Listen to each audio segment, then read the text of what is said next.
Hello everyone, welcome again to our YouTube channel इनके maths.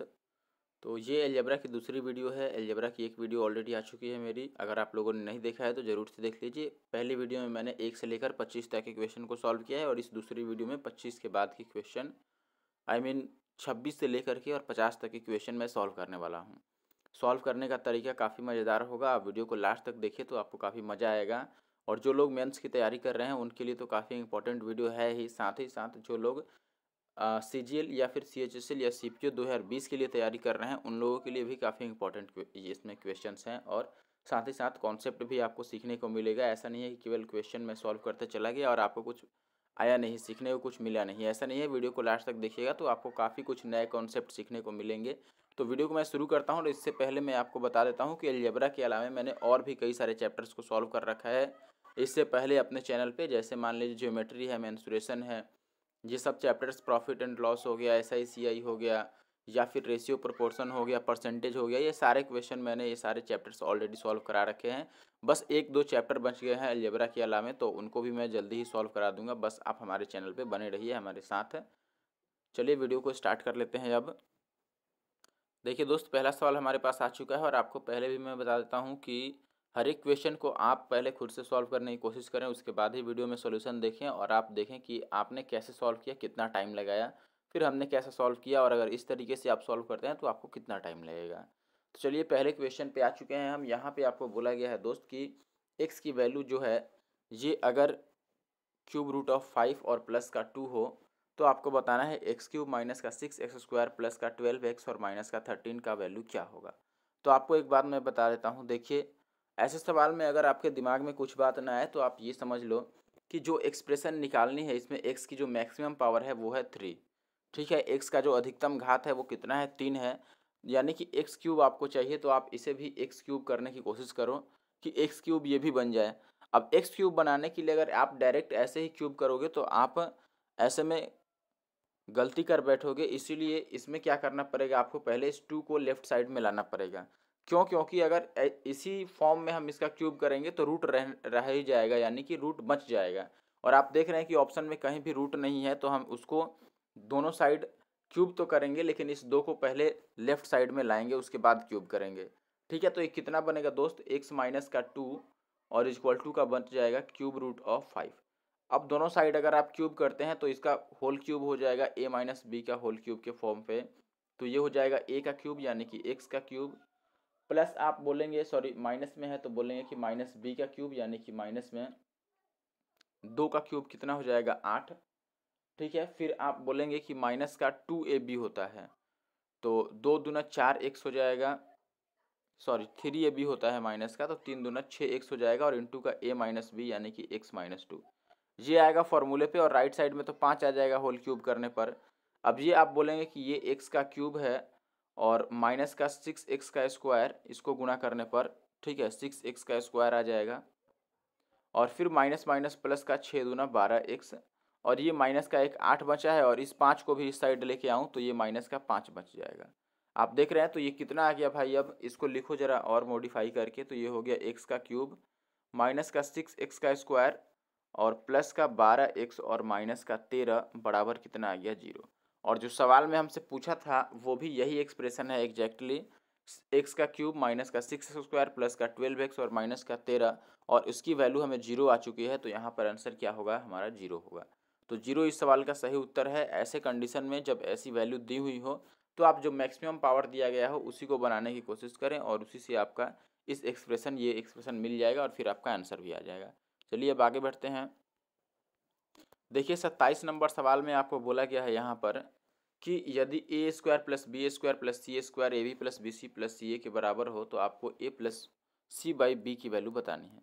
देखिए ऐसे कंडीशन में आप एक बात याद रख लीजिए। पहला बात, अगर आपने तो सिमेट्री पढ़ा होगा, सिमेट्री ये एक अलग कॉन्सेप्ट है अलजेब्रा में चलने वाला, जिसमें सभी वेरिएबल्स को हम इक्वल रख लेते हैं। जैसे इसमें सबको हम ए रख लेते हैं लेट से, तो आप बोलें कि अगर सबको हम ए रख लेंगे तो ये कितना बच जाएगा, आप बोलेंगे ए प्लस ए और बी को भी मैं ए रख दूंगा तो ये 2a बाई ए बच जाएगा और ये कट जाएगा तो 2 आपका आंसर आ जाएगा ऐसे। ठीक है, या तो आप ऐसे कर लो या ये बात याद रख लो कि जब भी A square plus B square plus C square A B plus B C plus C A के बराबर हो तो ऐसे केस में A equal to B equal to C होता है, ठीक है। अब अगर तीनों बराबर है तो तीनों को कुछ न्यूमेरिकल वैल्यू आप मान लो, लेट से मैंने 1 मान लिया, तो आप बोलें कि इसकी वैल्यू अगर अब हम निकालेंगे तो ए बी सी तीनों ही 1 हो चुका है, तो ऊपर कितना आ जाएगा, ये 2/1, यानी कि आंसर कितना हो जाएगा 2, और 2 अपना आंसर है। बस ये ध्यान रखना है कि जब भी ऐसा केस बने कि A square plus B square plus C square बराबर हो A B plus B C plus A C के, तो तीनों ही ये वेरिएबल्स एक दूसरे के इक्वल होता है। चलिए आगे बढ़ते हैं अब, और ऐसा सवाल आगे आएगा, जब आएगा तो मैं बताऊंगा आपको। यहाँ पर क्वेश्चन नंबर आप देख लो, क्वेश्चन नंबर है 27, जब भी आगे आएगा तो मैं बोलूँगा कि 27 नंबर जैसा है। देखिए अब यहाँ पर इस सवाल में आपको दिया गया है कि A B plus B C plus C A की वैल्यू अगर 0 है तो इसकी वैल्यू बता दो। देखिए पहला बात तो कि अगर आप तरीके से करते हैं तो तरीके से करने में देखो, इसमें बी सी की ज़रूरत है, इसमें ए सी की ज़रूरत है, इसमें ए बी की ज़रूरत है, तो ये तीनों वैल्यू आपको निकालना पड़ेगा। तो आप इसको क्या बोल सकते हैं, जैसे इसमें से मान लो आपने निकाला बी सी की वैल्यू, तो बी सी की वैल्यू क्या हो जाएगी, तो आप बोलेंगे ये हो जाएगा माइनस का ए बी और माइनस का सी ए, यही होगा माइनस का ए बी और माइनस का सी ए। इस दोनों को ही आपको राइट साइड में ले जाना पड़ेगा माइनस में, तो अगर बी सी की वैल्यू निकालते हैं तो इतना आएगा। ऐसे ही आपको ए बी की और ए सी की वैल्यू निकालनी पड़ेगी, ठीक है। और वो वैल्यू निकाल कर कहाँ रखना पड़ेगा, आपको इसमें रखना पड़ेगा। तो आप बोलें कि ये क्या बन जाएगा फिर, देखो 1/a² माइनस का बी सी है, तो आप बोलेंगे a² और माइनस का जहाँ बी सी है वहाँ पर अब मैं ये दूसरी तरफ ले जाऊँगा तो कितना बन जाएगा, ये तो ऑलरेडी दूसरी तरफ जाएगा तो माइनस में बन जाएगा, और यहाँ भी माइनस है तो गुना होकर ये प्लस बन जाएगा, तो प्लस का ये ए बी बन जाएगा और प्लस का ए सी बन जाएगा, ठीक है। और प्लस ऐसे ही यहाँ पर अगर b² और आप ए सी की वैल्यू रखते हैं तो इसमें से ए सी छोड़ के बाकी दो बच जाएगा, कौन सा, ए बी और प्लस का बी सी। और अगर ऐसे ही तीसरे में आप रखते हैं c² और प्लस का ए बी है, तो इसमें से ए बी छोड़ के बाकी का दो बच जाएगा, कौन सा, बी सी और प्लस का ए सी। अब आप बोलेंगे कि इसमें नीचे क्या कॉमन है, ए कॉमन है, तो आप ए कॉमन ले लेंगे तो ये ए प्लस बी प्लस सी बच जाएगा। इसमें बी कॉमन है तो आप बी कॉमन ले लेंगे तो कितना बच जाएगा, इसमें भी ए प्लस बी प्लस सी बच जाएगा। आप गौर से देखिए तो ए प्लस बी प्लस सी ही बचेगा। और तीसरे में सी कॉमन होगा और इसमें भी ए प्लस बी प्लस सी बच जाएगा, ठीक है। अब ए प्लस बी प्लस सी सब में कॉमन है तो आप क्या कीजिए, ए प्लस बी प्लस सी को कॉमन ले लीजिए। तो अगर आप बाहर ए प्लस बी प्लस सी को कॉमन लेंगे तो अंदर आपके पास बचेगा 1/a प्लस 1/b प्लस का 1/c, ठीक है। अब देखिए इस बात को हम कैसे लिख सकते हैं, इस बात को ऐसे लिख सकते हैं कि ये 1/a प्लस बी प्लस सी हो गया, और इसका अगर आप बटा का जोड़ करेंगे, भिन्न का जोड़, तो ये आ जाएगा अपने पास ए बी प्लस का बी सी और प्लस का सी ए, ये सी ए आएगा, और बटा कितना हो जाएगा, ए प्लस बी प्लस सी, ए प्लस बी प्लस सी नहीं, बटा का ए बी सी होगा, एलसीएम प्रोडक्ट हो जाएगा इनका ए बी सी।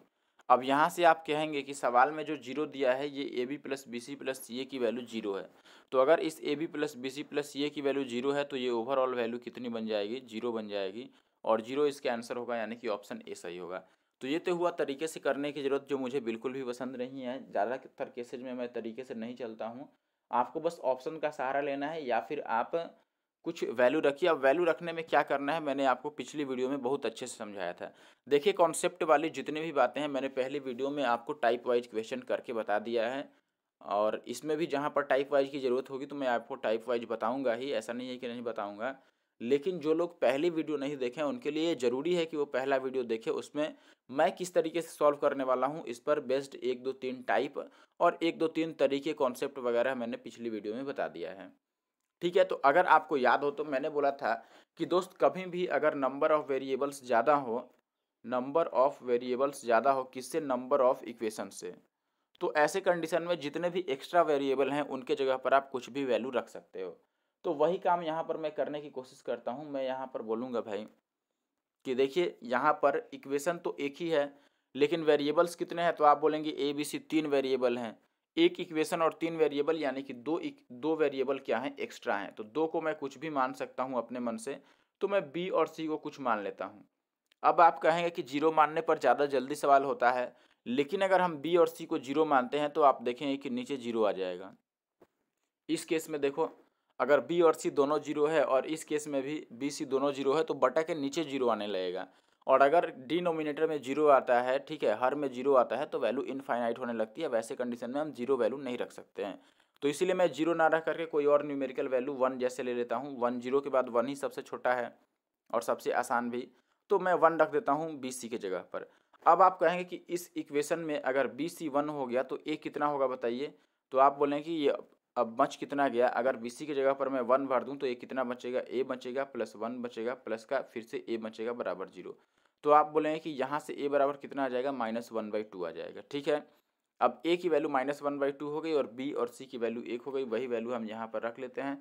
अब देखो इसमें यही तो है कि ज़्यादा आपको दिमाग नहीं दौड़ाना है, बस कॉन्सेप्ट एक ही है कि जितने भी एक्स्ट्रा वेरिएबल्स हैं उनको आप कुछ वैल्यू रख दो, और कुछ भी वैल्यू रखोगे तो गलत नहीं होगा। बस आपको ध्यान रखना है कि नीचे 0 नहीं आना चाहिए और ये इक्वेशन भी सेटिस्फाई करना चाहिए। तो इक्वेशन सेटिस्फाई करेगा ही हर एक केस में, डेफिनेटली नहीं करने वाला बात ही नहीं है।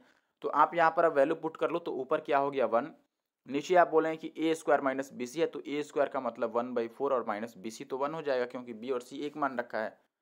प्लस ये कितना होगा, तो आप बोलेंगे कि ये होगा 1/B² तो 1 ही होगा, और माइनस का प्लस बन जाएगा ये 1/2, और प्लस ये फिर से नीचे 1 आएगा और प्लस का 1/2। अब देखिए ये कितना हो गया, तो ये आप बोलें कि नीचे वाला अगर आप घटाते हैं तो ये माइनस का 3/4 आएगा, और बटा के नीचे है इसीलिए ये सीधा होकर के कितना बन जाएगा, आप बोलेंगे सीधा होकर के ये बन जाएगा माइनस का 4/3। ठीक है, और 1 मिनट, ये कितना बन जाएगा, माइनस का 4/3, और प्लस में ये देखो कितना है, ये है 2 और 1 3/2, और वो भी 3/2 है, तो ये ऊपर होगा कितना बन जाएगा 4/3। तो ये कट जाएगा और वैल्यू कितना आ जाएगा आपका 0, और ईजिली आप ऐसे 0 ला सकते हैं। ठीक है, अब अगले सवाल पे आते हैं, और वीडियो पसंद आ रहा हो तो ज़रूर से लाइक और कमेंट करके बताएं कि वीडियो कैसा लगा। देखिए अगला सवाल यहाँ पर ये थोड़ा आसान सवाल है। देखिए करना क्या है आपको, ये एक इक्वेशन दे रखी है, हालांकि ये 2 इक्वेशन हो गई क्योंकि आगे 1 भी दे रखा है। ठीक है, 2 इक्वेशन कैसे हो गई, क्योंकि ये वाली वैल्यू भी 1 के बराबर है, ये वाली भी वैल्यू 1 के बराबर है, तो ये इक्वेशन 2 हो गई, और हमें बताना है 1/A प्लस 1/B। तो हम यहीं से A और B का मान निकालते हैं। देखिए ऐसे लिखने का मतलब क्या है, जिन लोगों को नहीं आता है मैं उनके लिए लिख देता हूँ कि इसको लिखने का मतलब है 2√3 और इंटू का A, ये भी बराबर है 1 के, और ये जो दूसरी वैल्यू है ये भी 1 के बराबर है, और हमें काम है 1/A प्लस 1/B से। तो हम यहाँ से अगर 1/A निकालेंगे तो ये कितना हो जाएगा, A को हम राइट साइड में भेज देंगे तो ये कितना बचेगा आपका 2 प्लस का √3 बचेगा।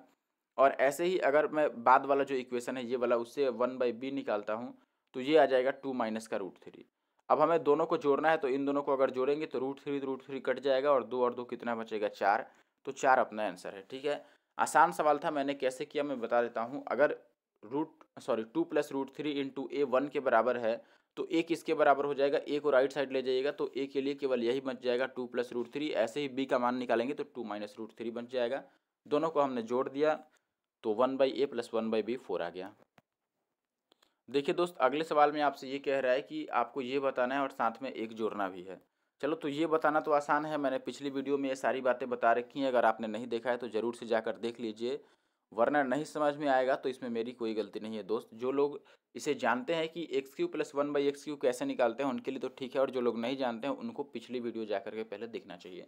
देखिए x³ प्लस 1/x³ निकालने के लिए मैंने बोला था कि आपको x प्लस 1/x की वैल्यू पता होनी चाहिए। तो ये हम कहाँ से निकालेंगे, ये जो इक्वेशन दे रखा है यहाँ से निकालेंगे। यहाँ से अगर 3 कॉमन लेके राइट साइड में आप भेजोगे तो ये बच जाएगा x प्लस 1/x बराबर कितना 1/3, यही बचेगा। अब अगर मुझे क्यूब की वैल्यू चाहिए तो क्यूब निकालने के लिए मैं क्या करूँगा, यहाँ से लिखूँगा कि x³ प्लस 1/x³ ये किसके बराबर होता है, इसका क्यूब करेंगे तो 27 आ जाएगा नीचे, और प्लस है तो माइनस घटाते हैं इसमें से कितना, दोनों का गुणनफल, तो 3 जो क्यूब है वो और 1/3 यही घटाएंगे, इसको 3 से गुना करके घटाते हैं तो ये कट जाएगा 3 से 3, और ये आ जाएगा आपका 1/27 और माइनस का 1। अब देखो ये 1/27 माइनस का 1 चाहिए आया है, किसकी वैल्यू आया है, तो आप बोलेंगे कि x³ प्लस 1/x³ की आया है, लेकिन हमें उसमें 1 भी जोड़ना है। तो अगर मैं लेफ्ट साइड में 1 जोड़ूंगा तो राइट साइड में भी 1 जुट जाएगा, और ये 1 1 कट जाएगा तो आपका 1/27 आ जाएगा, जो कि अपना आंसर है ऑप्शन बी। ठीक है, आसानी सवाल है। आगे बढ़ते हैं अब और अगले सवाल पे आते हैं। अब 31 नंबर सवाल देखिए, यहाँ पर आपको बोला गया है कि यदि A² और प्लस का 4B² ये बराबर है किसके दोस्त, ये बराबर है, सॉरी बराबर नहीं है, A² प्लस 4B² और प्लस का 4B और माइनस का 4AB और फिर माइनस का 2A और -8 का आपको फैक्टर करके बताना है कि इसका गुणनखंड क्या होगा।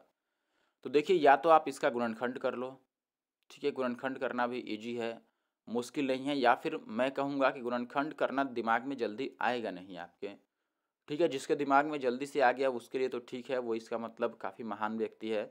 लेकिन मतलब मैथ में काफ़ी मेहनत कर रखा है बंदे ने, तभी दिमाग में डायरेक्ट इसका फैक्टर निकल आएगा। देखो, अगर फैक्टर करना है तो आपको क्या करना पड़ेगा वो तो मैं बता ही देता हूँ आपको। लेकिन फैक्टर नहीं करना है तो मैं तरीका आपको बताता हूँ कि आपको करना क्या है। सबसे पहले आप कांस्टेंट वैल्यू ढूंढिए। जैसे कांस्टेंट वैल्यू इसमें क्या है, आप देखेंगे कि यहाँ पर कांस्टेंट वैल्यू है -8। सवाल में -8 है कांस्टेंट वैल्यू, जिसमें ABCD नहीं लगी है। तो आप ऑप्शन में देखो कि कांस्टेंट वैल्यू को कहाँ पर मल्टीप्लाई करके आपको -8 मिल सकता है। तो अगर आप पहले ऑप्शन में गौर फरमाते हो तो -4 है कांस्टेंट और यहाँ पर +2 है। तो -4 +2 मल्टीप्लाई करेंगे तो -8 आ जा रहा है यहाँ पर। और यही केस दूसरे में भी है, प्लस में 2 है और माइनस में 4 है, तो यहाँ पर भी माइनस में 8 बन जा रहा है। लेकिन अगर आप तीसरे पर देखेंगे तो -4 है और +4 है, तो ये तो 16 बना दे रहा है और चौथे में कितना बना दे रहा है, 1। यानी कि तीसरा और चौथा तो आंसर नहीं हो पाएगा। अब बचता है दूसरा और तीसरा। तो दूसरा और तीसरा को चेक करने के लिए इसमें आप कुछ भी वैल्यू पुट कर दो। जैसे मैंने वैल्यू पुट कर दिया ए और बी को कुछ, जैसे ए और बी को मैंने 1 पुट कर दिया, या आप चाहें तो किसी को 0 भी पुट कर सकते हैं और एक को 1 पुट कर सकते हैं। लेकिन 0 के केस में काम गड़बड़ होने का चांस रहता है, तो मैं 1 ले लेता हूँ। ए को और बी को 1 ले लेता हूँ और 1 पुट कर देता हूँ। अगर सवाल में आप 1 रखते हैं तो आपको पता है कितना आएगा, ए स्क्वायर की वैल्यू 1 आ जाएगी, 4b स्क्वायर की b और 4b की वैल्यू 4, माइनस का 4 माइनस का 2 माइनस का 8, यही आएगा। तो ये 4 तो प्लस माइनस कट जाएगा और 8 तो 10 में से ये 5 जाएगा, तो आपका वैल्यू -5 आ जाएगा। यानी कि सवाल -5 आ गया। अगर मैंने ए बी को 1 लिया तो आंसर में भी ए बी को 1 रखने पर -5 आना चाहिए। तो चलिए पहले ऑप्शन को चेक करते हैं। पहले ऑप्शन में अगर आप रखते हैं तो आप बोलें कि यहाँ पर क्या हो जाएगा दोस्त, ये हो जाएगा 1 और प्लस का 4 और प्लस का, 1 मिनट, मैंने तो क्वेश्चन में ही रखना शुरू कर दिया, आपको ऑप्शन में रखना है ना। देखिए ऑप्शन में यहाँ पर दिया गया है आपको माइनस का ए, तो सॉरी ए है पहले, तो ए की जगह पर 1 माइनस का 2 माइनस का 4 और इनटू में दूसरा आ गया अपने पास ए की जगह पर 1 माइनस का 2 और प्लस का 2। तो यहाँ से -2 + 2 तो कट गया और ये कितना बच गया, 4 और 2 6 में से 1 जाएगा, तो -5 और गुणा में 1, तो ये -5 दे दे रहा है, यानी कि ये अपना सही उत्तर है। तो यहाँ से हम ये कह सकते हैं दोस्त कि इसका जो सही उत्तर है वो कितना आ जा रहा है, बी आ जा सॉरी ए आ जा रहा है। अब ए अगर -5 आ गया तो बी को चेक करने की ज़रूरत नहीं पड़ेगी आपको, बी आंसर नहीं आने वाला है। आगे बढ़ते हैं अब। तो ऐसे आप सॉल्व कर सकते हैं, ये भी आसान तरीका है। गुणनखंड दिमाग में आपके आया नहीं आया, इसके लिए तो आपको देखना पड़ेगा। और ऐसे ही इसको होल स्क्वायर बना करके और 16 ए स्क्वायर आप जोड़ करके और घटा करके और इसको मंगा सकते हैं, लेकिन वो आपको बोरिंग भी लग सकता है अगर आपने पहले से नहीं किया है तो। आगे बढ़ते हैं और ऐसा ही सवाल मैं आपको एक दिखाता हूँ, अभी अभी दिखाता हूँ आपको ऐसा सवाल एक। देखिए अब जैसे ये सवाल है, बिल्कुल सेम तरीके का सवाल है। आपको बोला गया है कि x⁴ + 64 का गुणनखंड क्या होगा, फैक्टर्स क्या होगा। तो मैंने जैसे कहा था कि इसमें पहले कांस्टेंट वैल्यू मिलाइए, तो कांस्टेंट वैल्यू यहाँ पर क्या है, 64 है। तो अगर कांस्टेंट वैल्यू 64 है तो आप ढूंढेंगे कि इसमें 64 कहाँ आ रहा है। तो आप पहले वाले ऑप्शन में देखेंगे कि अगर कांस्टेंट वैल्यू यहाँ पर 8 है प्लस में, उसका स्क्वायर करेंगे तो आपको 64 मिल जा रहा है 8 का स्क्वायर करने पर। ठीक है, दूसरा वाला आप देखिए कि दूसरे वाले में क्या हो रहा है। तो अगर आप दूसरे वाले में चेक करते हैं तो यहाँ पर देखिए प्लस का 8 है और माइनस का 8 है, तो गुना करके माइनस का 64 आ जाएगा, लेकिन हमें प्लस में 64 चाहिए सवाल में, तो ये तो गया। लास्ट वाले में +8 और +8 है, तो ये तो प्लस में 64 दे देगा, और यहाँ भी +8 और +8 है, तो ये भी 64 दे देगा। देखो पहले मैं ये क्यों चेक कर रहा हूँ, मैं डायरेक्ट क्यों वैल्यू नहीं रख रहा हूँ कि ये चेक कर लेने पर एक दो ऑप्शन ऐसे ही कट जाएंगे, तो उनमें हमें वैल्यू रख के चेक नहीं करना पड़ेगा कि वो आंसर है कि नहीं है। हम पहले से श्योर हो गए अब कि बी आंसर नहीं हो सकता, तो बी में हम वैल्यू रख के चेक भी नहीं करेंगे। अब मान लो मैंने इसमें x की जगह पर 1 पुट कर दिया, तो ये 64 और प्लस का 1 बन जाएगा, तो कितना आ जाएगा, 65 है। यानी कि मैं ऑप्शन में भी अब 1 रख के देखूंगा कि कहाँ पर 65 बन रहा है। तो देखिए इसमें तो होल स्क्वायर है और 65 किसी चीज़ का स्क्वायर ही नहीं है, तो ये आ ही नहीं सकता है, तो उसको चेक करने का फ़ायदा ही नहीं रह गया। अब यहाँ पर आप देखेंगे कि अगर मैं x की जगह पर 1 रखता हूँ तो ये कितना बचेगा, 1 और माइनस का ये 4 बच जाएगा और प्लस का 8, और इनटू में दूसरा वैल्यू कितना बचेगा, 1 और माइनस का 4 और प्लस का फिर से 8। ठीक है, तो ये दोनों तो सेम तरह की वैल्यू ही बन गई यार। चलो कोई बात नहीं है, देखते हैं। ये 8 और एक 9 में से 4 जाएगा तो कितना आ जाएगा, 9 में से 4 जाएगा तो 5, और ये 8 और एक 9 में से 4 जाएगा तो ये भी 5 आ जाएगा, यानी कि ये तो 25 आने लगा, तो ये आंसर नहीं होगा। अब ये चाहे 25 आए चाहे कुछ भी आए, ये आंसर नहीं होगा। अब आते हैं आपको डी पर, ऑप्शन डी एक बच गया है, तो ऑप्शन डी अब बच गया तो आप ऑप्शन डी को आंसर ही लगा दो, चेक करने की जरूरत नहीं रह जाती है, क्योंकि अकेला ऑप्शन है तो वो सही ही होगा। फिर भी चेक करके देख लेते हैं। देखो एक्स स्क्वायर की जगह पर 1 रखना है, प्लस 4 और प्लस का 8, और इंटू में आपका कितना हो जाएगा, इंटू में होगा आपका एक्स स्क्वायर यानी कि 1 माइनस का 4 और प्लस का 8, यही आएगा। तो ये हो गया 8 4 12 और 1 13, और वो हो गया 8 और 1 9 में से 4 जाएगा तो 5, तो ये 13 पचे 65 आ जाता है, यानी कि ये 65 बना दिया, तो ऑप्शन डी हमारा सही उत्तर है। तो ऐसे आप करके इन सवालों को कर सकते हैं, इनमें आपको गुणनखंड लगाने की ज़रूरत नहीं है। चलिए आगे बढ़ते हैं और वापस आते हैं 32 या 33 जो भी सवाल था। देखें दोस्त, सवाल नंबर 32 पे आ चुका हूं मैं, और यहाँ पे आप देखें कि 32 नंबर सवाल में आपको क्या दिया गया है जी। आपको लंबी चौड़ी एक एक्सप्रेशन दे रखी है और आपको ऑप्शंस भी दे रखे हैं, न्यूमेरिकल वैल्यू। देखिए यही बात मैं आपको एक बात बताना चाहता हूँ, आप बहुत ध्यान से बात को समझिएगा। अगर जब भी मेरे भाई आपको ऐसा सवाल दिया गया हो, कुछ भी लंबा चौड़ा सवाल दिया गया हो, और ये इक्वेशन नहीं हो, इक्वेशन नहीं होने का मतलब यहाँ पर इक्वल टू में जीरो या कुछ भी नहीं दिया हो, इक्वल टू में कुछ देने का मतलब कि ये एक इक्वेशन दे दिया, और अगर ये इक्वेशन नहीं है यानी कि समीकरण नहीं है, और आपको बस कोई एक्सप्रेशन दे रखा है, और ऑप्शन सारे न्यूमेरिकल वैल्यू में है। न्यूमेरिकल वैल्यू का मतलब सारे ऑप्शंस अंक में दिए गए हैं आपको, 1 2 3 4 ऐसे, X Y Z A B C D ये सब ऑप्शन में नहीं होना चाहिए, वेरिएबल नहीं है, केवल न्यूमेरिकल वैल्यू है, वेरिएबल्स नहीं है, X Y Z A B C D ये सब नहीं है ऑप्शन में। तो आप क्या करो, ऐसे सवाल को करने का सबसे बेस्ट तरीका जो है, सबसे बेस्ट तो नहीं कहना चाहिए क्योंकि दोनों का मतलब सेम हो गया, यहाँ पर जो बेस्ट तरीका है वो ये है कि आप एक्स और ए जो भी सवाल में दिया गया है वेरिएबल्स, उनका कोई न्यूमेरिकल वैल्यू अपने मन से रख दें। कुछ भी आप अपने मन से रख सकते हैं, जो मन में आए वो रख दो, आपका आंसर हमेशा सेम आएगा। तो अच्छा रहेगा कि हम जीरो रखें, ताकि जीरो रखने से सवाल काफ़ी ईजी हो जाता है। तो मैं एक्स को जीरो रख देता हूँ। अब देखिए एक्स को जैसे ही मैंने जीरो रखा तो ये क्या हो गया, अब देखो एक्स को जीरो रखा तो आप ए को भी चाहे तो कुछ रख सकते हैं, 1 जरूरी नहीं है कि इसको भी जीरो रखना है, इसको जीरो रखेंगे तो नीचे जीरो आने लगेगा। ये ध्यान रखना है कि ये वैल्यू रखते समय आपको बटा के नीचे कभी जीरो नहीं आना चाहिए, डिनोमिनेटर में कभी जीरो नहीं आना चाहिए।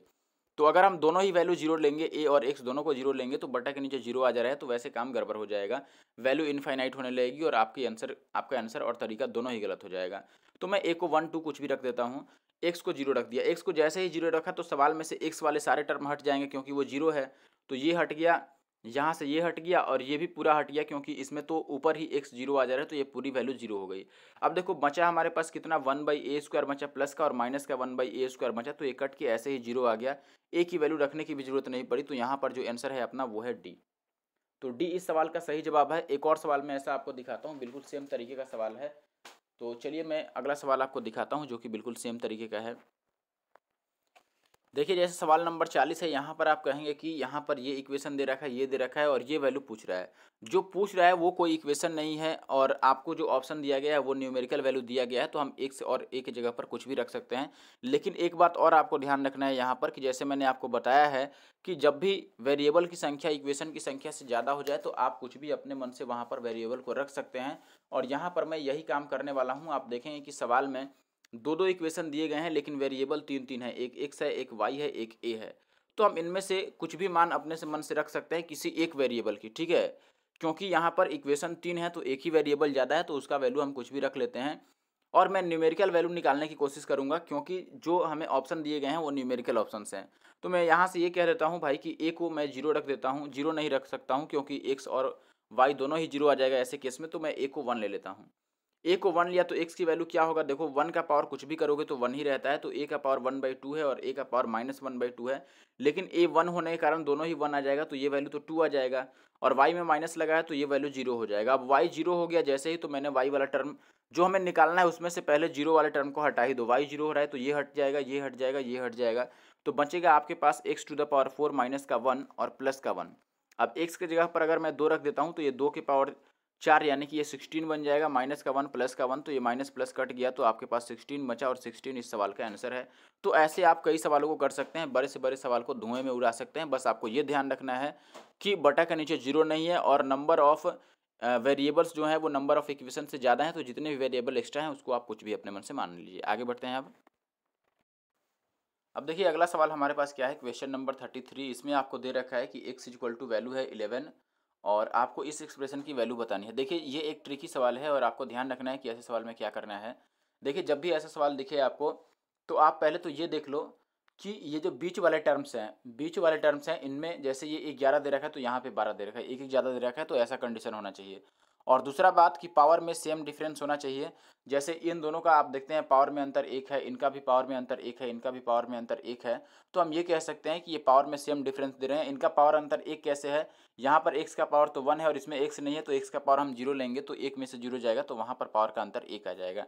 तो जब भी ऐसा कंडीशन हो तो आपका जो आंसर होता है वो होता है ये x जो भी दिया है ये x लिख लो और लास्ट में जो वैल्यू दिया है कांस्टेंट वैल्यू वो लिख दो। कांस्टेंट वैल्यू -1 है तो -1 हो जाएगा। अगर +1 रहता तो x +1 बच जाता। अब यहाँ पर बस मान हम रख देंगे x की वैल्यू कितनी दे रखी है सवाल में 11 और -1 तो 11 में से 1 जाएगा तो कितना बच जाएगा 10 और 10 इस सवाल का उत्तर है। 10 इस सवाल का उत्तर का मतलब option B is the correct answer. अब आगे बढ़ते हैं और अगले सवाल पे आते हैं। देखिए आगे क्वेश्चन नंबर है 34 और काफ़ी आसान सवाल है क्वेश्चन नंबर 34। इसको करने से पहले मैं आपको थोड़ा ऑप्शन के थ्रू बताता हूँ। देखो आपने एक बात आपको पता होगा कि जीरो कब आता है किसी भी एक्सप्रेशन में। किसी भी चीज़ की वैल्यू जीरो तभी आती है जब उसके प्रोडक्ट में एक 5 हो और एक 2 हो। ये बात आपको पता है। 5 दूना 10 होता है तो एक जीरो कब बनती है, जब एक बार 5 और एक बार 2 रहे तब जा करके एक जीरो मिलती है आपको। यानी कि जीरो लाने के लिए ये मैंडेटरी है, ये जरूरी है कि आपको 5 और कोई ना कोई इवन नंबर यानी कि सम संख्या मिले जिसमें 2 बन जाए, क्योंकि सम संख्या रहेगा तो 2 भी रहेगा। तो कोई सम संख्या यहाँ पर आपको मिल जाए इवन नंबर तभी जा करके आपको जीरो बनता है लास्ट में। लेकिन जो वैल्यू यहाँ पर हमें दे रखी है दोस्त, मैंने तो इसे सॉल्व करने से पहले सवाल देखते ही अपना आंसर लगा दिया था कि सी होगा। क्यों होगा? क्योंकि आप सवाल में देख रहे हैं कि p की वैल्यू 99 है, इसमें ना तो कोई इवन नंबर है, कोई सम संख्या है, ना ही 5 है। और सवाल में जो दिया है इसमें भी कहीं 5 नहीं है और ना ही कोई इवन नंबर है, तो मैंने डायरेक्ट बता दिया था कि लास्ट में जीरो आने का चांस ही नहीं बनता है। आंसर कोई सम संख्या आ ही नहीं सकता है, ठीक है, जिसमें लास्ट में जीरो हो, क्योंकि जीरो तो तभी बनेगा ना जब एक 5 हो और एक 2 हो। और यहाँ पर वैसा केस ही नहीं आ रहा है, तो मैंने डायरेक्ट सी को लगा दिया कि यहाँ पर सम आने का चांस ही नहीं है, विषम आएगा और वो है लास्ट में 9 वाला, यानी कि option C is the correct answer. या फिर जीरो नहीं आएगा लास्ट में, आप ये भी कह सकते हैं। अब रह गया बात कि अगर तरीके से सॉल्व करना है तो हम क्या करेंगे। तो तरीके से सॉल्व करने में आप तो डायरेक्ट भी याद रख सकते हैं कि ऐसे केस में ये डायरेक्ट 99 है तो और लास्ट में ये प्लस लगा है +3, ठीक है। 99 है और इसमें सारे वैल्यू प्लस प्लस है, तो आप 99 में एक जोड़ दो और फिर एक घटा दो। 99 में एक जोड़ करके होल क्यूब करते हैं, सॉरी होल क्यूब करते हैं और एक घटा देते हैं तो भी आपका सी आंसर आएगा। अब ऐसा क्यों करते हैं ये मैं बता देता हूँ। अगर इसमें कहीं पर भी माइनस दिखता तो हम 99 में से एक घटाते और लास्ट में फिर एक यहाँ पर अपना जोड़ देते लास्ट में। फिर अगर यहाँ पर हम 99 में एक जोड़ घटाते हैं तो यहाँ पर जोड़ते हैं, और अगर पहले 99 में एक हम जोड़ रहे होते हैं तो बाद में घटाते हैं। अब देखिए ऐसा क्यों होता है, मैं आपको बेसिक से करके बताता हूँ। अगर आप इसको गुना करेंगे तो ये बन जाएगा p का क्यूब और प्लस का 3p का स्क्वायर और प्लस का 3p बन जाएगा। अब इसमें क्या कीजिए, आप एक बार एक जोड़ दीजिए और एक बार एक घटा दीजिए, ठीक है। अब ऐसे केस में आप देखें कि ये जो है वैल्यू ये बन गई है p+1 की होल क्यूब। कैसे मैं बता रहा हूँ कि ये होल क्यूब क्यों बन गई, क्योंकि आपको फॉर्मूला पता है a+b के होल क्यूब का a³ plus 3a² b plus 3ab² plus का bq। इस फॉर्म में भी इस फॉर्मूला को लिखा जाता है और उसी फॉर्म में ये लिखा गया है। तो वहाँ से मैंने ये लिख दिया कि ये p+1 की होल क्यूब है और -1 ये जो था ये लिख दिया मैंने। अब p+1 का मतलब 99 और एक 100 का होल क्यूब है, तो 100 का होल क्यूब आप कैसे लिखेंगे, 3 बार 100 आ जाएगा, यानी कि 100 पर 4 जीरो आ जाएगा और माइनस का एक और घटाते हैं तो ये आपका 99 बचेगा, यानी कि option C is the correct answer. आगे बढ़ते हैं। अब देखिए सवाल नंबर 35 जो है, यहाँ पर मैं आपको एक बात बता दूं कि 35 नंबर सवाल में आपको x की एक लंबी चौड़ी ये वैल्यू दे रखी है, y की भी दे रखी है और ये वैल्यू बतानी है। अब देखिए y की कोई पार्टिकुलर वैल्यू आपको स्पेशल नहीं दे रखी है, बस y में ये बोला है कि ये x का इन्वर्स है, यानी कि 1/x के बराबर है। तो यहाँ से मैं ये समझ पा रहा हूँ कि अगर y की वैल्यू 1/x दे रखी है, यानी कि जो भी आंसर आएगा वो x पर ही डिपेंड है, क्योंकि y भी 1/x के बराबर है। और अगर x पर डिपेंड है तो पहले मैं क्वेश्चन में जो मुझसे पूछा गया है इसको पहले मैं x के फॉर्म में लिखने की कोशिश करता हूँ। x के फॉर्म में कैसे लिख सकते हैं मेरे भाई, इसको x के फॉर्म में लिखना है तो आप बोलेंगे कि ये 3x का स्क्वायर तो है ही और माइनस का 5 है, x है और इंटू में y है, तो y को मैं क्या लिख सकता हूँ 1/x लिख सकता हूँ। तो जहाँ y है मैंने 1/x लिख दिया और प्लस का 3y² था तो 3 और y के बदले में हम 1/x लिखेंगे, स्क्वायर है तो ये x का स्क्वायर हो जाएगा, x का स्क्वायर हो गया। अब ये x कट गया और इन दोनों में से मैं 3 कॉमन ले लेता हूँ तो ये हो जाएगा 3 और अंदर आ जाएगा x का स्क्वायर माइनस 1/x का स्क्वायर, सॉरी प्लस आएगा और माइनस का 5 हमें ये बताना रह गया। अब हमें ये वैल्यू निकालनी पड़ेगी x² प्लस 1/x² क्या होगा, और ये आपको पता है कि ये वैल्यू निकालने के लिए x प्लस 1/x का होना जरूरी है, तभी हम ये मान निकाल पाएंगे। तो पहले हम x प्लस 1/x निकालते हैं, वो यहाँ से निकलेगा। देखिए x की वैल्यू तो आपको दे रखा है तो इसको आपको थोड़ा सा सिंप्लीफाई करना पड़ेगा। तो x बराबर हम इसको क्या लिख सकते हैं, पहले परिमेयकरण कीजिए, इसका परिमेयकरण का मतलब रेशनलाइज कीजिए। रेशनलाइज कैसे करते हैं, देखिए इनको एक बार जोड़िए ऊपर, अगर दोनों ही रूट में है तो, या फिर स्क्वायर करके जोड़ते हैं तो आप √13 का स्क्वायर फिर √11 का स्क्वायर करके जोड़ोगे तो स्क्वायर करने पर रूट हट जाएगा, तो 11 और 13 कितना आ जाएगा अपने पास 24, और ऊपर प्लस है तो प्लस लगाएंगे और 2 और रूट के अंदर दोनों को गुना करते हैं तो 11 और 13 को गुना करोगे तो ये 143 आ जाएगा। और बटा के नीचे क्या आ जाएगा, इनके दोनों के स्क्वायर का अंतर, तो आप घटाते हैं 13 में से 11 तो ये 2 आ जाएगा, और ये 2 से काटने पर आपको x की वैल्यू कितनी मिल जाएगी 12, और प्लस का रूट अंडर 143। अब यहाँ से आपको 1/x की भी वैल्यू चाहिए, तभी हम x प्लस 1/x निकाल सकते हैं। तो अगर 1/x की वैल्यू मैं लिखता हूँ तो ये बटा में चले जाएगा 1/12 प्लस का और रूट अंडर 143 बन जाएगा, लेकिन ये बटा में है तो फिर से हम रेशनलाइज करेंगे तो ऊपर आकर ये क्या बन जाएगा 12 और माइनस का रूट अंडर 143। ठीक है, और नीचे तो स्क्वायर का अंतर होता है, तो स्क्वायर का अंतर 12 का स्क्वायर 144 हुआ, और 143 घटाएंगे तो एक ही आएगा। अब हमें x प्लस 1/x चाहिए, तो मैंने बोला कि दोनों को जोड़ लो, इस दोनों को जोड़ लेंगे तो x प्लस 1/x आ जाएगा, और जोड़ने से ये तो कट जाएगा प्लस माइनस में, और 12 दूना 24 बच जाएगा। अब 24 बच गया तो इसकी वैल्यू हम कैसे नहीं लिख सकते हैं, ये होता है k स्क्वायर माइनस का 2, तो 24 है तो 24 का स्क्वायर माइनस 2 होगा। 24 का स्क्वायर कितना होता है 576, और 2 घटाएंगे तो 574 आ जाएगा, तो ये हो जाएगा 3 और गुना में 574 और माइनस का 5। अब देखिए 574 को अगर आप 3 से गुना करते हैं तो ये कितना हो जाएगा 4 तियाँ 12 का 2, और फिर बचेगा 1, और 4 तियाँ 12, 1 सेकंड, 7 तियाँ 21 और 1 22। तो मैंने लास्ट का 2 ही डिजिट निकाला, ये 22 आ गया लास्ट में, और 5 घटाएंगे तो लास्ट में 17 आएगा। लास्ट में 17 ऑप्शन ए में है, तो ऑप्शन ए सही हो गया। ठीक है, आप चाहें तो पूरा गुना भाग करके भी इसको चेक कर सकते हैं, लेकिन मैंने बोला कि आप लास्ट के 2 डिजिट ही निकाल लो, उतने से ही बात बन जाएगा। तो लास्ट का 2 डिजिट हमने निकाल लिया और उसमें से 5 घटाया, तो हमें पता चला कि लास्ट का 2 अंक 17 आएगा, और लास्ट का 2 अंक 17 ऑप्शन ए में है, यही सही उत्तर है। देखिए सवाल नंबर 36 के लिए मैंने अपनी पहली वीडियो में ऐसा बताया है, काफ़ी अच्छे से बात समझाया है कि जब भी आपसे ये क्यूब वाली वैल्यू पूछी जाए तो आप देख लो कि ऑप्शंस में से कौन सा है जो क्यूब्स के आसपास का है, क्यूब के आसपास का। और एक और बात आप ध्यान रख सकते हैं कि अगर सवाल में माइनस में पूछा है तो हम प्लस करते हैं, फॉर्मूले में k का क्यूब और प्लस का 3k होता है।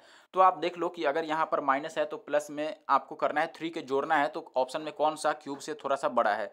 तो आप बोल रहे हैं कि 2 का क्यूब इनके आसपास है, इनके आसपास कौन सा क्यूब है 2 का क्यूब है, और 2 के क्यूब में कुछ जोड़ेंगे तो उससे बड़ा ही आएगा, और उससे बड़ा 14 है तो 14 आंसर हो गया।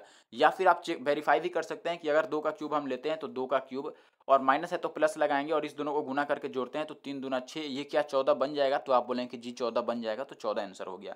अब देखिए ये तरीका आप ध्यान रखिएगा, ये कब आपको ज़्यादा फायदा करेगा। यहाँ पर तो सवाल ही आसान है, तो आप किसी भी तरीके से करोगे तो ये आसान बन जाएगा, लेकिन ये वाले पर्टिकुलर जो तरीका है ये आपको काम करेगा जब यहाँ पर न्यूमेरिकल वैल्यू बड़ी होगी तब, या माइनस में या बड़ी वैल्यू आ जाए तब आप ऐसे करोगे तो जल्दी सॉल्व हो जाएगा। और वीडियो देखने में मजा आ रहा है तो जरूर से कमेंट करके बताना और लाइक करना। देखो अब इसको अगर सॉल्व करना है तरीके से तो आप क्या करोगे, आपको पता है कि ये वैल्यू चाहिए, और इसके लिए हमें किसकी जरूरत पड़ेगी, इसके लिए जरूरत पड़ेगी a-3 और माइनस का 1/a-3 का। ये पता चल जाए तभी तो हम ये करेंगे कि ये k का क्यूब है और प्लस का 3k है। तो हम पहले इसकी वैल्यू पता करते हैं क्योंकि यही k की वैल्यू होगी। तो ये पता करने के लिए आप क्या करेंगे, जो इक्वेशन दे रखा है इसमें दोनों तरफ से 3 माइनस कर दो। अगर दोनों तरफ से 3 माइनस कर देंगे तो यहाँ पर तो a-3 बच जाएगा, और राइट साइड में 5 में से 3 जाएगा तो 2 बच जाएगा। अब बस इसका क्यूब करके और जोड़ना है, तो 2 का क्यूब और जोड़ेंगे क्या 2 और 3 को गुना करके 6, तो ये कितना आ जाएगा 14, और 14 अपना आंसर है। तो इस तरीके से भी आप कर सकते हैं। देखिए क्वेश्चन नंबर 37 आपको दिए दे रखा है कि ये इस एक्सप्रेशन की आपको वैल्यू बतानी है। काफ़ी आसान सा तरीका है इसको करने का। देखिए सबसे पहले तो मैं ये कहता हूँ कि ऐसे में जब भी आपको ये सेम सेम दिख रहे हैं तो आपको घबराहट ना हो, इसके लिए आप क्या करो, इनके जगह पर ए बी पुट कर लो। जैसे देखो ये सेम तरह की वैल्यू है और ये सेम तरह की वैल्यू है, 2 ही तरह की वैल्यू है इसमें, तो दोनों में से हम किसी एक को ए मान लेते हैं। लेट से हमने ए मान लिया किसको 0.67 को, और बी मान लिया किसको मैंने 0.33 को, दूसरे वैल्यू को बी मान लिया। अब आप बोलें कि ये एक ही वैल्यू 3 बार दे रखी है, यानी कि ए वाली की वैल्यू 3 बार है तो ये ए का क्यूब बन गई, और माइनस में ये बी वाली की वैल्यू 3 बार दे रखी है तो ये बी का क्यूब बन गई, और नीचे आपको देखो ये 2 बार ए है तो ये ए स्क्वायर बन गया, प्लस ये ए और बी है तो ये ए बी बन गया, और प्लस का अगला वाला बी स्क्वायर बन गया। अब ये देखते ही आपके दिमाग में ये बात आया होगा दोस्त कि ऊपर वाला तो ए क्यू माइनस बी क्यू के फॉर्म में है। अगर मैं ए क्यू माइनस बी क्यू का फार्मूला लिखता हूँ तो वो होगा ए माइनस बी इंटू का A square plus A B plus B square, और A square plus A B plus B square तो नीचे वाले से कट जाएगा, तो बचेगा आपके पास केवल ऊपर ए माइनस बी। ए का मतलब 0.67 बचेगा, और माइनस बी का मतलब 0.33 बचेगा। इनको घटाते हैं तो 0.34 होगा, यानी कि ऑप्शन डी अपना सही उत्तर होगा। तो ये तरीका है इसको करने का, ऐसे आप करेंगे तो जल्दी कर पाएंगे और सही भी कर पाएंगे। देखो एक और तरीका है, आप ये सवाल देख करके अगर दिमाग चला पाए तो समझ गए होंगे कि इस सवाल में जो भी हमें वैल्यूज दे रखी हैं, जैसे ये वैल्यू हमें दे रखी है, इसमें ये कभी भी वैल्यू 1 से बड़ा नहीं आ सकता है, क्योंकि ऊपर की वैल्यू ही 1 से छोटी है।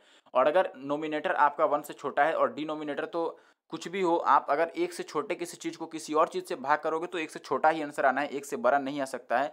और अगर 1 से बड़ा नहीं आ सकता है तो ये सारे ऑप्शंस ए से बी से सी तक, ये सारे ऑप्शन गलत हो गए और ऑप्शन डी ही सही हो सकता है, क्योंकि वही ऑप्शन 1 से छोटा है। ठीक है, मैंने तरीके से भी बता दिया और ऑप्शन से भी बता दिया, आप किसी भी दिमाग से चल करके और आंसर ला सकते हैं। देखिए सवाल नंबर 38 जो है ये काफ़ी आसान सवाल है। यहाँ पर मैंने वही बात बताया था कि अगर न्यूमेरिकल वैल्यू दे रखी है तो एबीसी की आप न्यूमेरिकल वैल्यू रखो, और न्यूमेरिकल वैल्यू रखने से पहले आप ये ध्यान रखो, अगर ऑप्शन में न्यूमेरिकल है तब न्यूमेरिकल रखने में फ़ायदा है, ये मैंने बताया था। दूसरा तरीका मैंने बोला था कि अगर इक्वेशन एक हो और वेरिएबल उससे ज़्यादा हो तो जो जितने भी वेरिएबल ज़्यादा हैं उनको कुछ भी मान लो। तो यहाँ पर आप कहेंगे कि ए प्लस बी बराबर 1 है, यानी कि वेरिएबल 2 हो गए, एक तो ए है और एक बी है, तो मैंने किसी एक को 0 मान लिया, बी को मैंने बोला कि 0 है। अगर इसमें बी 0 रखूंगा तो ए कितना बच जाएगा 1। इस इक्वेशन में बी को 0 रखने पर ए कितना बच जाएगा 1। अब इसमें मैं बी को 0 रख रहा हूँ, इसीलिए बी वाले को तो हटा दूंगा क्योंकि वो तो 0 बन गए। तो बचे क्या, यहाँ से ए का क्यूब बचा और माइनस में यहाँ से क्या बच गया, ए का स्क्वायर। और चूंकि ए 1 है तो ये 1 का क्यूब माइनस 1 का स्क्वायर, ये कितना दे देगा 0। और 0 अपना आंसर है, यानी कि option C is the correct answer. ऐसा एक और भी सवाल है, वो भी मैं दिखा देता हूँ आपको अभी के अभी। देखिए क्वेश्चन नंबर 48 बिल्कुल सेम तरह का है, इसे भी मैं करके वैसे ही बता देता हूँ। यहाँ पर भी आपको एक इक्वेशन है और 2 वेरिएबल्स हैं, तो मैंने बी को रख दिया 0।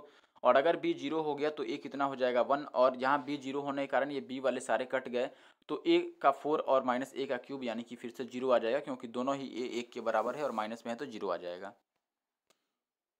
देखिए ये जो सवाल है आपको इसमें बोला गया है कि ए और प्लस का 1/a बराबर है b प्लस 1/c के, और ये बराबर है c प्लस 1/a के, और आपको a b c बराबर नहीं दे रहे हैं और इसकी वैल्यू निकालनी है। देखिए सबसे पहले बात तो आपको सवाल में ये दे रखा है कि a b c बराबर नहीं और ना ही उन्हें हम 0 ले सकते हैं, तो हम 0 रखने की कोशिश नहीं करेंगे और बराबर रखने की भी कोशिश नहीं करेंगे, तो वैल्यू रखने की ही कोशिश नहीं करते हैं। ठीक है, क्यों नहीं करते हैं मैंने आपको शुरू में ही बता दिया था भाई, कि बटा के नीचे 0 नहीं आना चाहिए। पहला बात तो हम 0 नहीं रख सकते हैं, और अगर तीनों को हम बराबर रखे तो अब रखने ही नहीं सकते हैं, क्योंकि सवाल में दे ही दिया है कि बराबर नहीं रखना है। और आपको बता दूं कि ये एग्जामिनर ने सही किया, आपके लिए फ़ायदेमंद है कि ये दे दिया कि बराबर नहीं है, वरना आप बराबर रखने के चक्कर में चक्कर खाते रहते और बराबर रख करके कभी आंसर आता भी नहीं। ठीक है, तो ये पहले ही दे रखा है, तो ये अच्छी बात है कि दे रखा है। तो हम यहाँ पर देख रहे हैं कि ऑप्शन भी न्यूमेरिकल वैल्यू के साथ साथ ये ABCD वाला भी है, तो हम इसको सॉल्व ही कर लेते हैं। सॉल्व करने का तरीका क्या है, देखो आपको चाहिए ए square B square C square.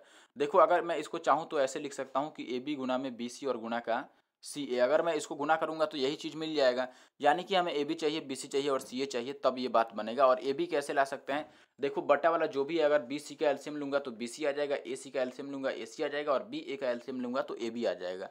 यानी कि एलसीएम लेने वाला चक्कर है, तो एलसीएम लेने के लिए आपको इनको एक साइड करना पड़ेगा। तो आप इस दोनों इक्वेशन से लिख सकते हैं कि ए माइनस का बी कितना होगा, तो आप बोलेंगे 1/c और माइनस का 1/b के बराबर होगा। ये तो a माइनस बी की वैल्यू आ गई। वैसे ही दूसरे और तीसरे से आप लिख सकते हैं कि b माइनस सी की वैल्यू कितनी हो जाएगी, 1/a माइनस का 1/c। और फिर पहले और तीसरे से लिख सकते हैं कि ये a माइनस सी की वैल्यू कितनी हो जाएगी, 1/a और माइनस का 1/b। ठीक है, अब अगर इन तीनों को आप गुना करते हैं, गुना करना है दोस्त, गुना करते हैं तो LHS में आपको क्या मिलेगा, आप बोलेंगे कि LHS में मिल जाएगा हमें a माइनस का b और इंटू का b माइनस का c और इंटू का मिल जाएगा c माइनस का a। ये LHS में मिलेगा। RHS में क्या मिलेगा, राइट हैंड साइड में आपको मिलेगा दोस्त इनका प्रोडक्ट। तो इनको गुना करने से पहले आप इनका बटा का जोड़ निकाल लो या घटाव निकाल लो, फिर आप इनको वहाँ पर रखना। तो अगर इनको मैं घटाता हूँ तो ये आएगा ऊपर b माइनस सी और नीचे आ जाएगा बी सी। वैसे ही गुना में इसको घटाता हूँ तो ये ऊपर आ जाएगा c माइनस ए और नीचे आ जाएगा ए सी। और तीसरे में आ जाएगा आपको ऊपर b माइनस का a और नीचे क्या आ जाएगा, ये b माइनस ए आएगा एक्चुअली में, और नीचे आ जाएगा आपका ए बी। ठीक है, अब देखो आप यहाँ से ये देख पाएंगे दोस्त कि यहाँ पर क्या हो गया कि ये a माइनस ये b माइनस सी तो पहले कट गया, c माइनस बी भी कट गया, c माइनस ए, और ये b माइनस ए इधर है, इधर a माइनस बी है, तो ये -1 बार में कटेगा, तो इधर -1 बच गया। और इधर जो बचा है इनको गुना करेंगे तो ये a स्क्वायर बी स्क्वायर और सी स्क्वायर आ जाएगा, यानी कि a square B square C square की वैल्यू कितनी आ गई, -1। तो -1 अपना आंसर है, option A is the correct answer. आगे बढ़ते हैं अब। देखिए सवाल नंबर 40 तो मैंने करा दिया है और 41 पे आ गए हैं। 41 में आपको क्या दिया गया है, ये आपको एक्सप्रेशन दे रखी है जिसकी वैल्यू बतानी है। मैंने शुरू में ही बोला था दोस्त कि जब भी ऐसा आपको एक्सप्रेशन दे रखा हो और ऑप्शन में न्यूमेरिकल वैल्यू हो तो आप ABCD की जगह पर कुछ भी मान लो अपने मन से। तो यहाँ पर मैं क्या कर लेता हूँ, XYZ सबको 1 मान लेता हूँ। अगर XYZ सबको 1 मानूंगा तो देखो ये कितना बन जाएगा, तो आप बोलेंगे कि ये बन जाएगा ऊपर अच्छा, एक और बात दे रखा है साथ में, देखिए 1 मिनट, ये बात भी आपको दे रखा है। यहाँ पर ये चीज़ भी दिया है एक इक्वेशन में कि ये चीज़ भी आपको गौर फरमाना है। तो मुझे लगता है कि ये सवाल तो मैंने शुरू में ही करा दिया है, क्योंकि मैंने शुरू में एक सवाल में बताया था, सवाल नंबर 27 पर।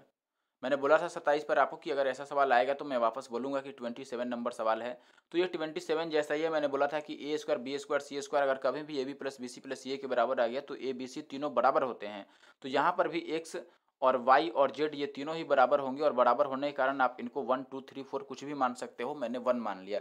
अब 1 मान लिया तो इस एक्सप्रेशन को हम कैसे लिख सकते हैं? देखो, इसमें से एक्स, वाई और जेड ये सब तो हट जाएगा, क्योंकि 1 से गुना करने पर जो वैल्यू रहती है वही बच जाती है।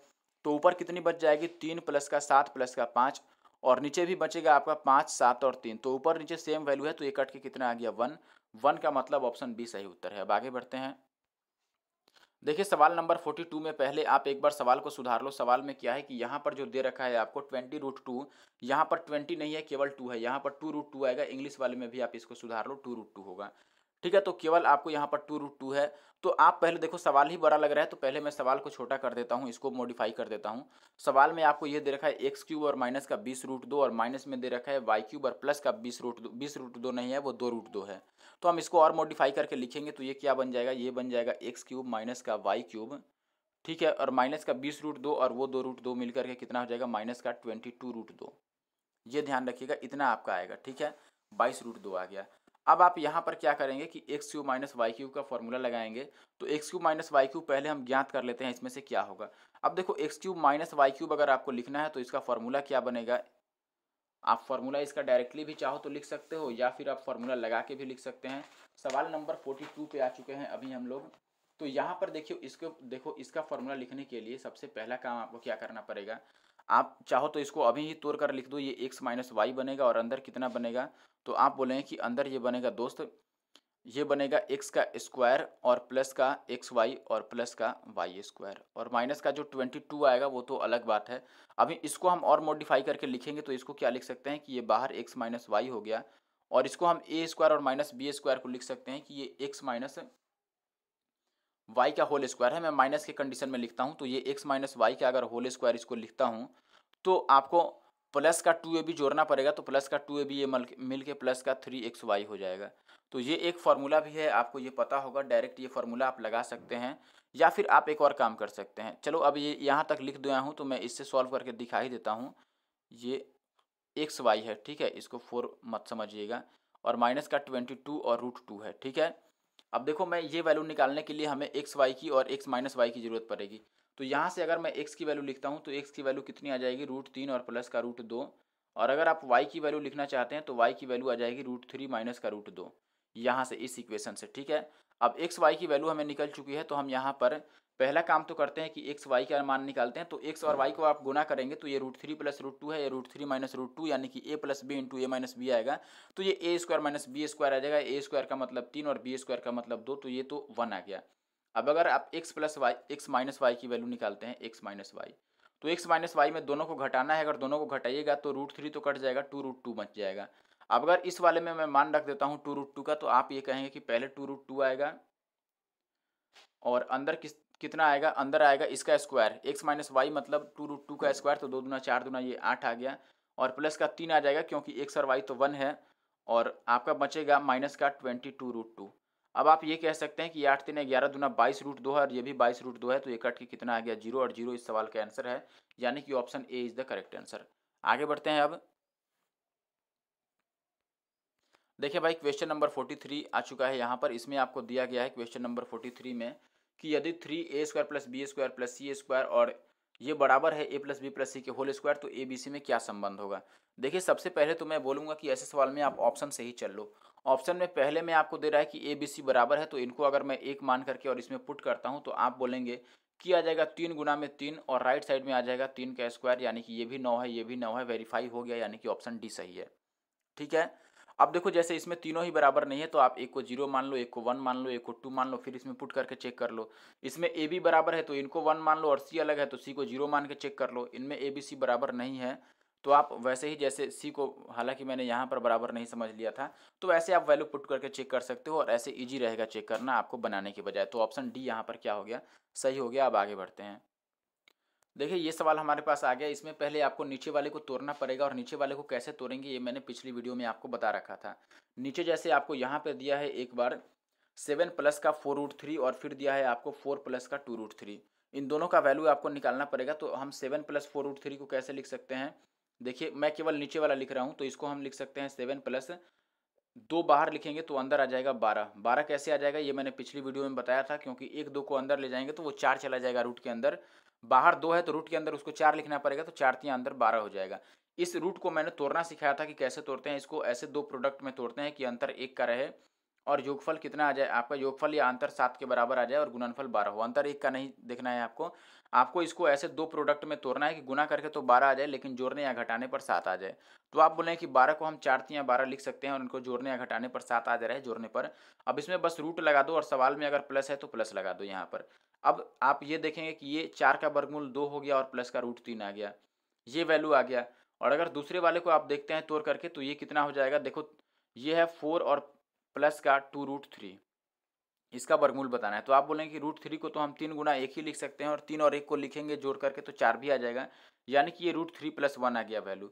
और दोनों को घटाना है, अगर इसको घटाते हैं तो ये √3 से √3 कट गया, और आपका बच जाएगा 2 और माइनस का 1, यानी कि ये 1 आ जाएगा। यानी कुल मिलाकर के डिनोमिनेटर वाली वैल्यू तो 1 है, आपको बस अब ऊपर वाली वैल्यू निकालनी रह गई। अब ऊपर वाली वैल्यू निकालने के आपके पास कई सारे तरीके हैं। पहला और आसान तरीका तो यही रहेगा कि ये जो दिए गए हैं ये काफ़ी छोटे छोटे वैल्यू हैं, तो आप डायरेक्ट ही इनको स्क्वायर करके जोड़ लो। जैसे 6 का स्क्वायर और 8 का स्क्वायर, देखो 6 8 10 का ट्रिपलेट बनता है, तो 6 8 10 के बदले में मैं 6 और 8 के बदले में 10 का स्क्वायर लिख लेता हूँ, और 10 का स्क्वायर 2 बार है तो 2 बार 10 का स्क्वायर कितना बन जाएगा? 200। और प्लस का और क्या आपके पास जोड़ने के लिए रहेगा? 7 का और 9 का, तो 7 का स्क्वायर कितना होता है? 49। और 9 का स्क्वायर कितना होता है? 9 9 81। अब देखो यहाँ पर आप जोड़ेंगे तो 9 और 1 10, और यहाँ पर भी जीरो है, यानी कि लास्ट डिजिट जीरो आएगा, और लास्ट डिजिट जीरो किस में है? ऑप्शन ए में है। आप पूरा जोड़ेंगे तो भी 330 आ जाएगा। मैंने यूनिट डिजिट पर काम कर दिया कि यूनिट डिजिट कितना आ रहा है, तो जीरो आ रहा है इकाई का अंक, इसीलिए ऑप्शन ए सही होगा। या आप इसको फॉर्मूले से भी कर सकते हैं, जो n × n+1 और 2n+1/6 चलता है, वैसे भी आप चाहें तो कर सकते हैं। आगे बढ़ते हैं अब। देखिए ये जो 45 नंबर सवाल है ये तो मैंने पहले ही करा दिया है, किसी और नंबर पे होगा मुझे उतना ध्यान नहीं है, लेकिन मैंने बताया था इसमें 6 बार 9 आंसर आएगा। ठीक है, जिसमें जीरो नहीं आता है आप तरीके से भी कर सकते हैं, मैंने तरीके से भी आपको बताया था। अब आगे बढ़ते हैं। देखिए ये जो सवाल है यहाँ पर आपको बोला गया है कि x + 1/x जो है ये c + 1/c के बराबर है। तो यहाँ से आप डायरेक्ट मिला सकते हैं कि पहला बात तो कि x c के बराबर होगा ही होगा। ठीक है, अब देखो नहीं भी मिलाओगे तो कोई बात नहीं, आप ऑप्शन से चलना शुरू कर दो। जैसे ऑप्शन से मान लीजिए न्यूमेरिकल वैल्यू अगर मैं रखूँ, तो x को मैं जीरो तो नहीं ले सकता हूँ, क्योंकि x बटा के नीचे आ जाएगा, तो इसको हटा ही लो। अगर आप इसको चेक करते हैं तो आप यहाँ पर देखेंगे कि x की जगह पर अगर मैं c रखता हूँ तो LHS c + 1/c बन जाएगा, यानी कि RHS के बराबर है। और अगर इसके जगह पर मैं 1/c रखता हूँ तो x की जगह पर 1/c हो जाएगा, और प्लस ये 1/1/c आएगा, यानी कि वो भी सीधा होकर 1/c आ जाएगा, यानी कि ये वाला भी RHS के बराबर है, यानी कि पहला आंसर हो गया। मैंने ऑप्शन से वैल्यू x की जगह पर पुट करके देखा c और 1/c दोनों क्या राइट साइड के बराबर आता है, तो आ गया, यानी कि ये सही उत्तर हो गया। देखिए मैंने ये सवाल भी करा दिया है, इसका आंसर कितना आ रहा था? जीरो आ रहा था। एक मिनट एक मिनट, इसका आंसर जीरो आ रहा था, मैंने ये करा दिया है आपको। और 47 भी करा दिया है पहले ही, और 48 भी करा दिया है। 49 पे आते हैं, देखते हैं। देखिए इस सवाल में क्या दिया गया है आपको, यहाँ पर दिया गया है x² + y² और प्लस का 6x और प्लस का 5, ये बराबर दिया गया है 4 के। और आपको बताना है कि x - y इंटू में 4 क्या है। अच्छा ये भी दिया है बराबर 4 इंटू x - y, और आपको x - y की वैल्यू बतानी है। कोई बात नहीं, देखिए ऐसे सवाल में आप क्या कर सकते हैं, पहला तो दिमाग जाएगा वही कि वेरिएबल 2 हैं और इक्वेशन 1 है, तो वेरिएबल को जीरो बना दें। लेकिन जीरो बनाने पर भी इसमें आपको बड़ा सा इक्वेशन मिल जाएगा, तो सॉल्व करने में टाइम लग जाएगा। तो उससे अच्छा है कि आप इसको सॉल्व ही कर लो। क्या लिख दोगे? देखो यहाँ पर ये x² हो गया, और ये 4x जो है ये इधर आएगा, तो माइनस का 4x हो जाएगा, और इस 5 में से हम इसको 1 दे देते हैं।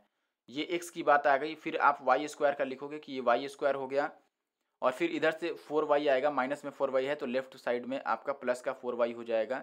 ठीक है, और 5 में से 1 मैंने इसको दे दिया है, तो यहाँ पे प्लस का 4 बचेगा, ऐसा बचेगा। अब यहाँ से आप ये कह सकते हैं भाई, क्या कह सकते हैं यहाँ पर कि ये जो वैल्यू है ये एक्चुअली में, एक मिनट गड़बड़ हो गया ना। गड़बड़ ये हो गया कि यहाँ पर 6x एक पहले से था, और 4x उधर से जाता, तो ये 6x में से 4x घटता तो प्लस का 2y बचता। तो एक्चुअली में यहाँ पे 4 नहीं होगा, ये गड़बड़ हो गया, यहाँ पे 2x आएगा, और वो भी प्लस में आएगा। तो इसको मैंने मिटा दिया है, और यहाँ पे हम क्या लिखेंगे? प्लस में 2x।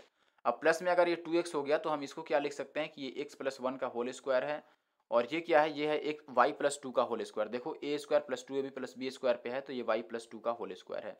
और अगर ये बराबर जीरो है तो मैंने पिछली वीडियो में बताया था कि अगर स्क्वायर का सम जीरो होता है तो ये अलग अलग जीरो के बराबर होता है, यानी कि इसके बराबर आप जीरो रखेंगे तो x का मान -1 आ जाएगा, और अगर इसके बराबर आप जीरो रखते हैं तो y का मान कितना आ जाएगा, -2। और हमें इन दोनों को घटाना है, x माइनस वाई बताना है, तो ये घटाएंगे तो -1 और प्लस का 2 -1 आ जाएगा, यानी कि ऑप्शन बी क्या है, सही उत्तर है -1। इसका -1 नहीं, प्लस में 1 आएगा ना, क्योंकि ये माइनस ऑलरेडी है तो ये प्लस बन जाएगा, तो प्लस का 2 में से 1 जाएगा तो 1 आएगा। ऑप्शन ए क्या है हमारे पास, सही उत्तर है।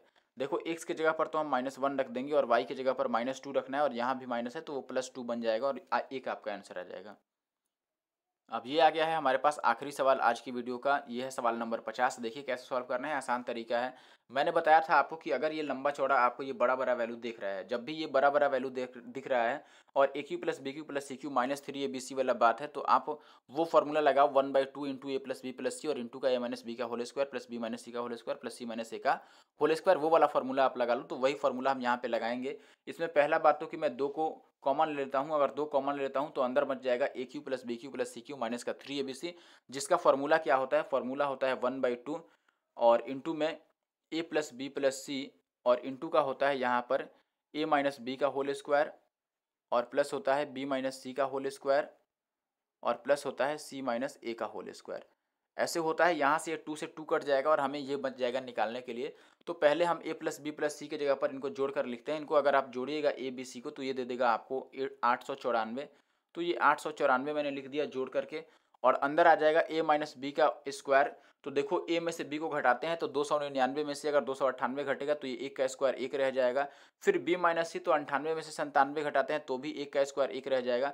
फिर सी माइनस ए का होल स्क्वायर, तो सी में से ए घटाते हैं तो माइनस का 2 आएगा और स्क्वायर कितना हो जाएगा 4। तो 4 2 6 आ जाएगा, तो ये आ जाएगा 894 और गुना का 6। और अगर आप 6 से गुना करते हैं तो 6 चौके 24 का 4 हाथ में 2, और 6 9 54 और 2 56, यानी कि लास्ट में 64 आएगा आंसर के, और लास्ट में 64 किसके है, ऑप्शन सी के। तो मैंने लास्ट का 2 डिजिट चेक कर लिया, लास्ट में क्या आएगा आपके पास 64 आएगा। ऑप्शन बी जो है वो सही उत्तर है। इसका मतलब पूरा गुना कीजिएगा तो इतना आएगा 5364। तो इसी क्वेश्चन के साथ मैं इस वीडियो को समाप्त करने जा रहा हूँ। आपको वीडियो कैसा लगा आपको कमेंट करके बताना है। कमेंट करना तो बिल्कुल भूलो मत भाई, आपका यही काम है, एक बार लाइक करना, एक बार कमेंट करना और मुझे बताना कि आपको कैसा लगा वीडियो। चलिए वीडियो को यहीं खत्म करते हैं और अगले वीडियो में मिलते हैं। Thank you for watching the video.